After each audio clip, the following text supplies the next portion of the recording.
Hola, ¿qué tal? Mi nombre es Cruz Alonso Bejarano Leiva. Soy alumno del doctorado en la UEM y estoy grabando una entrevista con la maestra Esther Lozada Valdés.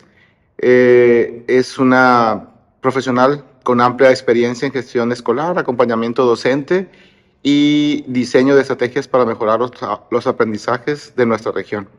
Su trayectoria se distingue por más de 30 años en el servicio, procesos de innovación pedagógica y un compromiso constante con el futuro de la educación de México. Hoy hablaremos sobre el pasado, el presente y sobre todo la visión de futuro que necesitamos para posicionarnos entre los mejores sistemas educativos del mundo. Maestra Esther Lozada, bienvenida, muchas gracias por acompañarnos. Para comenzar, maestra, ¿cómo inició su camino en el ámbito educativo y en qué momentos considera que han marcado su misión como líder educativo? Pues principalmente empecé en escuelas primarias, públicas, y ahí fue una experiencia muy importante porque yo vi pues que en la aplicación de, por ejemplo, el primer grado, trabajé varios años y aplicaba la metodología.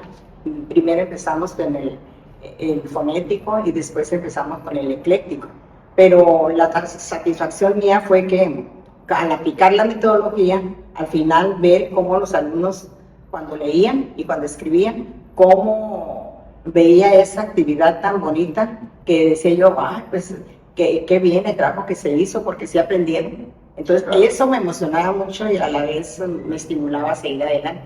Eso fue en primarias cuando empecé. Después fue en secundarias técnicas, en la técnica 2 de los Moches, que se fundó en ese tiempo con poco alumnado había y después empezamos a buscar alumnos en los ejidos aquí en la ciudad y después había muchísimos alumnos que saturaban las aulas.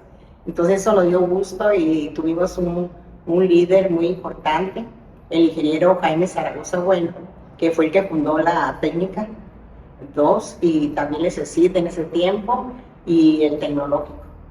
Aprendimos mucho de él como líder porque él era muy tenaz y sobre todo tenía una gran capacidad de organización. Y aprendimos mucho en el equipo de trabajo igual, convivíamos mucho, aprendimos de todos y además fue una secundaria que ocupó los primeros lugares, todavía ocupan algunas cuestiones el primer lugar, pero en ese tiempo era la mayoría, se ocupaba el primer lugar de las secundarias de aquí de Los Mochis. Y pues esa fue una de las situaciones que aprendí y sobre todo que vi que el proceso de liderazgo debe ser en los procesos de motivar a las personas. Eso es un aprendizaje, motivarlos para que se siga el trabajo con pasión, con amor, que se vean los resultados. Ese es lo principal. Muy bien, maestra, muchas gracias. Mirando hacia atrás, maestra, ¿qué elementos del sistema educativo mexicano se han mantenido a lo largo del tiempo y cuáles han cambiado de manera más evidente? Pues principalmente lo que continuamos es incentivando la lectura, que es muy importante, y también las matemáticas, pero de diferente forma. Y ahora se agrega el uso de las tecnologías, que eso es muy interesante también, que el saber usarlas, porque es lo que les falta a los alumnos, seleccionar lo que es útil para la educación y a los maestros guiarlos para eso. Es lo que ahorita es lo que está imperando, ¿no? En la actualidad, en la vida actual. Muy bien, maestro, gracias. Desde su perspectiva, ¿cuáles fueron los grandes aciertos y errores del sistema educativo cuando usted empezó a ejercer? Los aciertos pues, fue la sistematización de la educación, fue muy sistemática y es algo bueno en algunas circunstancias. Y pues ahora el problema que yo veo es que no se le da el espacio a la lectura y la escritura en forma sistemática. Es lo que yo veo en la actualidad, que sí se ven, pero pues no igual como antes. Con menor profundidad. Con menor profundidad, sí. Muy bien, maestra. ¿Hay alguna práctica del pasado que, aunque parezca antigua, considera que hoy podría volver a aportar valor a las escuelas? prácticas, pues serían los hábitos formativos para los alumnos, que antes era más riguroso que ahora se da más libertad y como que se ha perdido eso de los hábitos de los alumnos. ¿Y considera que pierde el alumno en ese... Sí, se pierde en ese aspecto porque ya no se le da el énfasis de los hábitos constructivos de los alumnos como era antes. Muy bien, muchas gracias, maestra. Maestra, hoy vivimos una brecha tecnológica, como comentaba usted, la falta de lectura, el rezago escolar o la carga administrativa de los maestros y de los directivos. Desde su rol como supervisora, ¿cuál considera el reto más urgente? Ahorita el reto más urgente es en las instituciones, que esté en las condiciones de bienestar, que es la palabra que se usa mucho ahorita, porque sí hay mucho descuido en ese sentido, y más en el medio rural, que en el cual no hay internet, no tienen las herramientas los alumnos para transitar, y yo pienso que ahorita el reto más grande y posteriormente lo que va a haber en el futuro es el uso de la tecnología. Entonces falta mucho apoyo y pienso yo que debería de darse más inversión en educación para que haya todo lo necesario y que el alumno tenga las herramientas necesarias y el lugar adecuado para que él desarrolle toda su formación educativa. Muy bien, maestra, muchas gracias. Maestra, ¿usted cómo evaluaría la implementación actual de la nueva escuela mexicana? La nueva escuela mexicana, la NEM, tiene sus aciertos, pero opino que necesitamos que se cambie un poco en la planeación porque hay un problema grave que no se puede unificar mucho a los maestros porque están en diferentes escuelas. Entonces, esto es una falla para lo colaborativo que necesita la NEM. Y aparte de esto, también yo diría que se tendría que agregar algunas asignaturas muy importantes, como sería para los alumnos, la inteligencia emocional, que sea como una disciplina, porque no existe eso, y dada la vida que se está viviendo ahorita, se necesita que el alumno tenga más conocimiento sobre eso, y también sobre los recursos financieros para cómo manejarse desde su formación, porque también se va a requerir de eso, que sepa administrarse. Educación financiera. Educación financiera. Muy bien. ¿Y usted nota algún cambio real en la práctica docente con la NEM a comparación de las reformas anteriores a los... Lo que veo yo que sí ayuda es en la creatividad y algo en la reflexión, pero veo algo que sí falta, como es que aprendan los idiomas, porque como que se está encerrando a los alumnos en algo interno nada más del país. Necesitamos que también vea el horizonte, que hay algo en el exterior y que también va a tener un reto con eso. Entonces es lo que veo yo que falta. Muy bien, maestra, muchas gracias. En un mundo saturado de tecnología y acceso inmediato a la información, ¿qué papel deben asumir los docentes para seguir siendo relevantes? Los docentes primeramente tienen que ser guía para la tecnología, porque los alumnos ahorita lo que se requiere es que ellos sepan utilizarlo en lo educativo, en lo cultural, para que ellos el tiempo lo empleen en eso, en las tecnologías, porque ahorita vemos pues que se disipa mucho la atención en otras situaciones de la tecnología que no son educativas precisamente. Entonces, lo que usan en redes sociales no es realmente muy ilustrativo en lo cultural. Entonces, la misión del maestro ahorita es encauzarlos para una correcta selección de las tecnologías en lo que van a usar, cómo lo van a usar. Y de la información. Y de la información, porque hay una saturación del informe que el alumno tiene que discernir y que no se hace generalmente. Entonces, es lo que se requiere también. Muy bien, muchas gracias, maestra. ¿Qué tan importante considera que sea fortalecer la relación escuela-familia para lograr mejoras educativas sostenibles? Lo considero muy importante, pero ahorita el problema que hay la mayoría son familias pues que están separadas, disfuncionales, Entonces, lo que se requiere ahorita es hacer más sólidas las familias, para que ellos se involucren más en la educación, porque ahorita, como yo veo, le están dejando toda la escuela de los hijos. Entonces, requerimos que el padre de familia también se involucre, más con este nuevo sistema que está, necesitamos que lo haga. Entonces, depende pues de una organización de familia y también de nosotros como maestros hacer nuestra función, pero que no se cargue toda la escuela. Sí, claro. Creo que se nos está dejando, en mi opinión, la carga que se dejaba antes, pero con las manos atadas. Sí. Porque antes se decía, ahí te dejo a mi chamaco, pero lo que necesites, yo te apoyo. Ahorita creo que nos lo dejan y al contrario, cualquier cosa que suceda, la culpa es del maestro, ¿no? Sí, tiene toda la razón, porque ahorita como que se ha perdido la autoridad tanto de los padres como de los maestros y de las mismas autoridades, porque como que se da más libertad a los individuos, entonces es lo que está relajando mucho y más con los estudiantes. Sí, muy bien. Si, maestra, si pudiéramos, si proyectáramos, perdón, la educación mexicana hacia los próximos 10 o 15 años, ¿qué transformaciones considera usted inevitables? Primeramente, la adaptación de los estudiantes, de los alumnos, a otros niveles de vida, porque los paradigmas cambian. Van a ser otros paradigmas. En la tecnología, opino que va a estar más avanzada. Entonces, el alumno va a enfrentar ese reto. Por lo tanto, se tiene que preparar, y los docentes también, para que hagan una buena función en su vida normal de que lleven, porque eso va a imperar. Entonces, se va a necesitar hacer ese cambio e irlo llevando poco a poco para que se vaya desarrollando los alumnos y también en los docentes, para que haya esas capacitaciones para realizarse. Muchas gracias, maestra.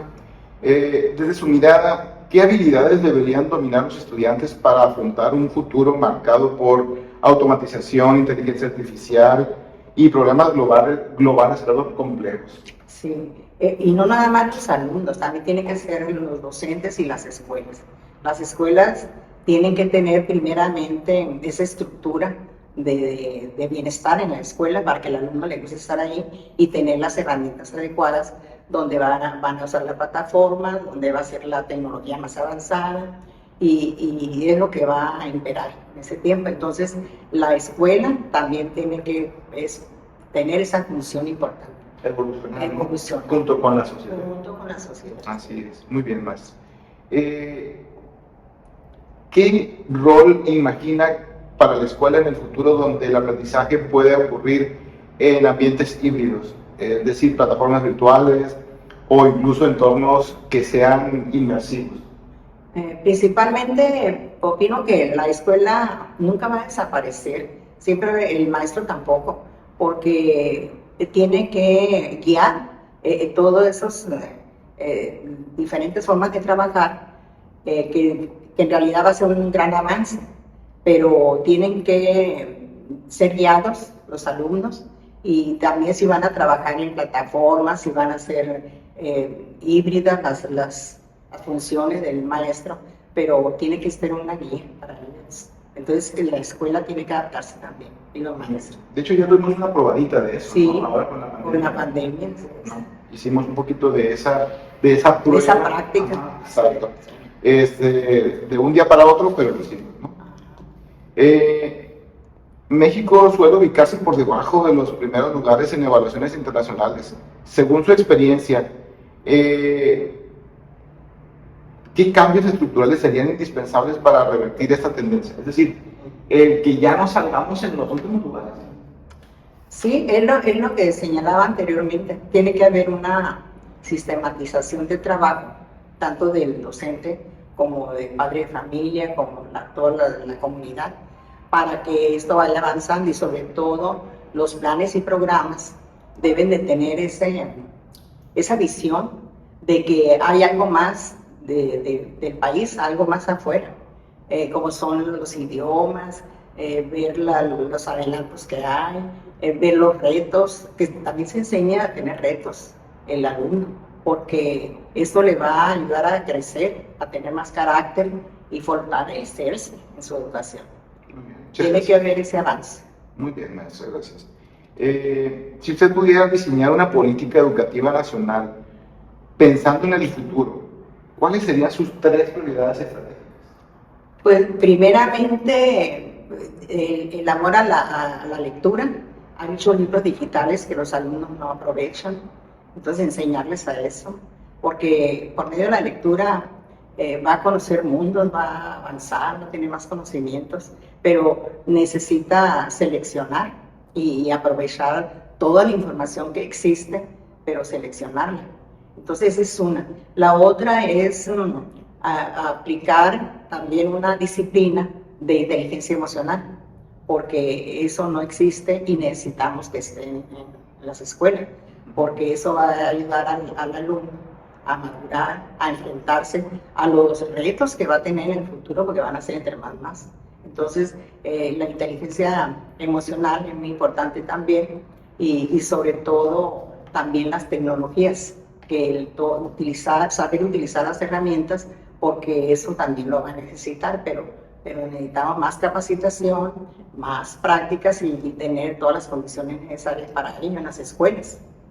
Porque más en medio rural, que es donde adolece más, que en internet hay en las escuelas y ni herramientas necesarias tampoco. Gracias, maestra. ¿Qué innovaciones, ya sea tecnológicas, didácticas o de gestión, cree usted que podrían generar un salto significativo en la calidad educativa en México? Principalmente en los docentes existe la vocación, la mayoría, y el entusiasmo y la pasión por el trabajo, que eso es fundamental. También el acompañamiento en las aulas por parte de supervisiones, para que motivarlos a los maestros que sigan adelante y sobre todo que tengan las condiciones necesarias en las escuelas, para que haya esa calidad, control de calidad en la educación también. Es lo que nos falta. Muy bien, excelente, maestro. Y en esta visión de mejora, ¿qué papel debería tener la formación docente para aspirar a estándares internacionales? Pues la preparación, ya se ha afinado mucho con la profesionalización del maestro, eso es muy importante. Y seguir en ese camino, porque como en otras profesiones tiene que estar actualizado el maestro siempre, preocuparse por eso, para que dentro de lo que le concierne al docente, participar para que haya esta calidad de la educación, que siga capacitándose, que el sistema político, que también siga incentivando en ese sentido los sistemas de gobierno para la educación, que haya ese porcentaje económico para invertirse en educación, para que ese avance se logre, primeramente con todas las herramientas que requiere una escuela y sobre todo todos los edificios que estén bien, el mobiliario, porque se adolece de todo Sí, eso. claro. Sí, que tenga lo básico. Lo básico. Así es. Muy bien, gracias, maestro. Maestro Esther, después de tantos años acompañando escuelas, ¿qué le motiva a seguir trabajando por la educación? A mí siempre me ha gustado mi trabajo desde pequeña, me gustó. Porque yo recuerdo cuando estaba en primaria, decía el maestro, no está la maestra de primer año, ¿quién quiere ir a ayudar allá? Y yo luego decía, a la manera de sentir yo que me gustó. Entonces siempre me ha apasionado mi trabajo y pienso que los maestros tenemos en nuestras manos una gran importancia en nuestros alumnos, de cómo estar con ellos para transformarlos, ¿verdad? Tenemos en nuestras manos eso y pienso que es lo importante para transformar seres humanos, que es lo que tenemos. Eso es lo que me gusta. Muy bien, maestra, muchas gracias. 60 años se dicen muy rápido, pero, híjole, 60 años, toda una vida. Finalmente, maestra, si pudiera enviar un mensaje a los estudiantes que verán esta entrevista, ¿qué les diría sobre su propio futuro y su capacidad para transformar el país? Principalmente a los alumnos, les diría siempre que tengan un proyecto de vida. Eso es muy importante porque eso los va a incentivar a seguir, a continuar y llegar a lo que quieren llegar a ser. Porque si no tienen eso, pues es muy difícil, porque en la travesía necesitan saber qué quieren. Entonces, si ellos tienen un proyecto de vida para alcanzar. Eso los va a motivar con los obstáculos que se le presenten y hasta llegar a donde quieren llegar. Eso es fundamental. Yo le invito a eso, no inclinarse por las adicciones de ningún tipo, esa es otra, por la salud, y sobre todo que tengan esas ilusiones de vivir, mientras tengan proyectos de vida, hay ilusión de vivir. Maestra Esther, muchas gracias, supervisora de la zona 08. Híjole, una trayectoria larguísima. Muchas gracias por su tiempo, por su claridad, por su visión y sin duda por comprender el pasado, analizar el presente y más proyectar cómo ve la educación en México a futuro. ¿Y para qué? Pues por lo que queremos transformar, ¿no? Entonces, muchas gracias, y a los que nos están escuchando en este momento, pues por ver la entrevista de la materia, y pues nos vemos pronto.